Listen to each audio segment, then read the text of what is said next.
It is the last example in chapter 9. We apply the t-test. 6 steps again. So let me take step number 1, the null hypothesis. It's mu is equal to what? It's actually probably we had 2 means. I think this one and this one. One is a sample mean. The other one will be the mu, the population mean. Now we need the population mean. So which one? What? 4.55 or 4.76? 4.55, why? Because 4.76 was from 20 people, 20 sample. So it must be the sample mean. But now we need the other one, population mean. Okay, thank you, 4.55. How about the HA? Let me copy. Equal? No, we don't have not equal. We had not equal, greater than, less than. Which one? Not equal. Why? Differ. Yeah, that is a key. Differ. Not equal to. Two-tailed. Two-tailed. Later, we are going to take the twice. The left one and right one is later. So now, let me take the test statistic. The second step, we take the alpha, the significance level. Can you see the significance level? How much? Significance level? 10%. Thank you. Here it is, 10%. Okay, now, test statistic. Step 3, t-score. Sample mean minus mu 0. We need the S, sample, standard deviation, square root of n. 4.76 was the sample mean. 4.55 was given in the step number 1, hypothesis. And standard deviation was given here, 2.30 over square root of how many sample? 20 people, 20.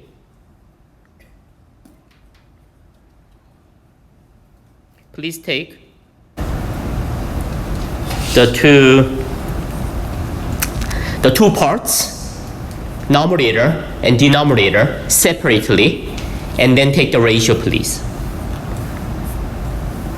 Please don't try plug them together. Bless you. Yeah, please take upper one, bottom one, and take the ratio. Yes. 0.41. 0.41.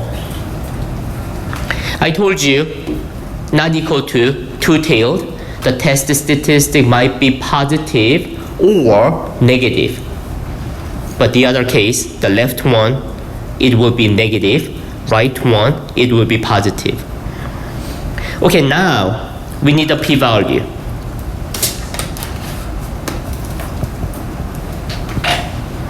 As we did yesterday, unfortunately, we can take the p-value exactly, but roughly we can take the p-value. So let me look at the t-table. To get the p-value from the t-table, we need the degree of freedom. Do you remember that, the degree of freedom? What was it? N minus 1. 20 minus 1, 19. Thank you, 19. 19 here. And there are so many t-scores in the middle, but we had our t-score was 0.48. The very first one, is 1.328. The second one, 1.729. It's getting bigger this way. Where is our t-score 0.41? I can say our t-score 0.41 is here.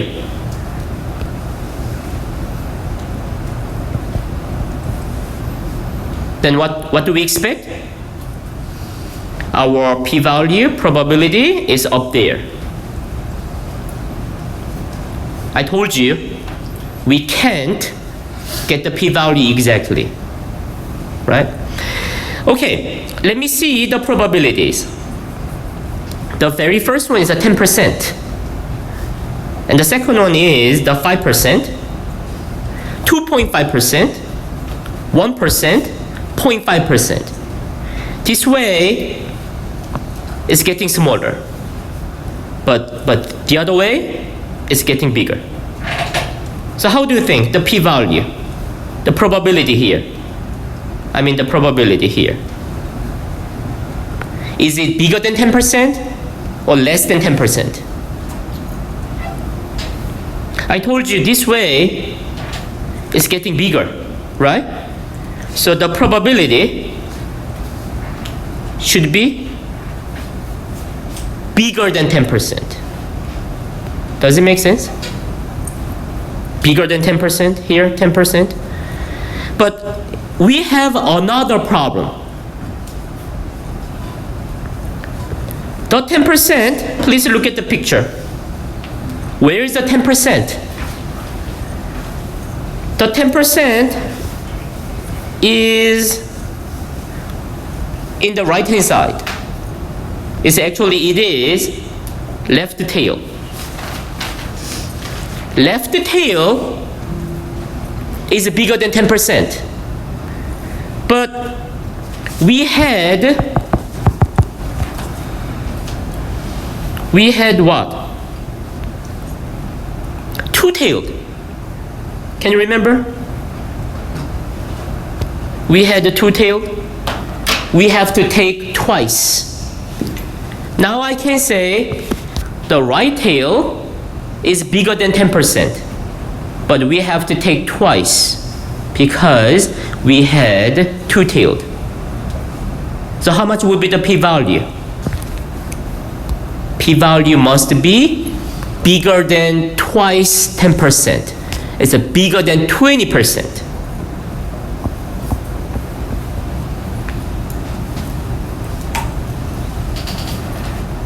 Can you understand what I'm doing?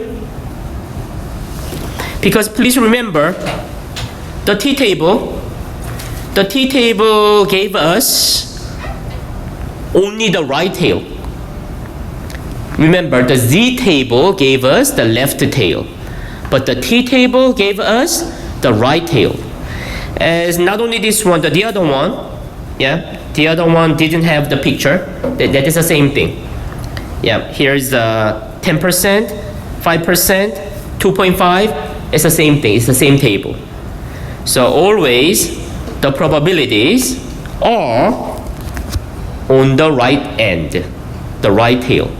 So now we have to take twice. So now I can say the p-value is less than 20%. Now decision. Let me see. We take the p-value roughly, it's bigger than 20%. But alpha was only 10%. Is p-value bigger than 10% or less than 10%? We knew p-value was bigger than 20%. Then now I can say it is bigger than 10%. When the p-value is bigger than alpha, decision was not reject the null statement.